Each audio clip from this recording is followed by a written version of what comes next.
আপনি চিন্তা করে দেখেছেন কখনো অন্য মাসে তাহাজ্জুদ পড়া যতটা কঠিন রমাজান মাসে তাহাজ্জুদ পড়া ততটা সহজ? সুবহানাল্লাহ পড়লেন না কেন?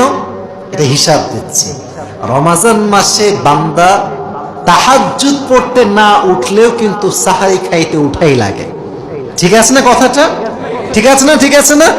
উঠতে হয়। এখন আপনি উঠে গেছেন এক ঢিলে দুই পাখি, কথাটা শুনছেন না আপনারা?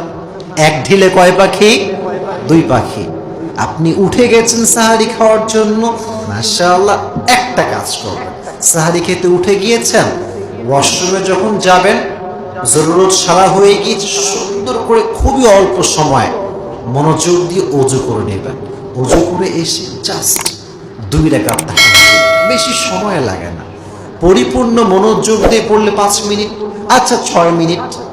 2 রাকাত থেকে কি এর চেয়ে বেশি সময় লাগে?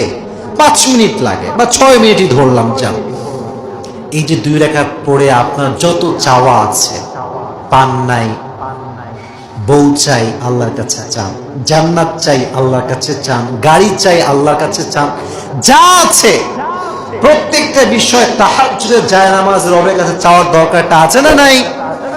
সব সময় আল্লাহর কাছে রমজান মাসে তাহাজ্জুদের জায়নামাজে আমরা দাঁড়াবো এবং দোয়াও করব। রাজি আছেন তো ইনশাআল্লাহ?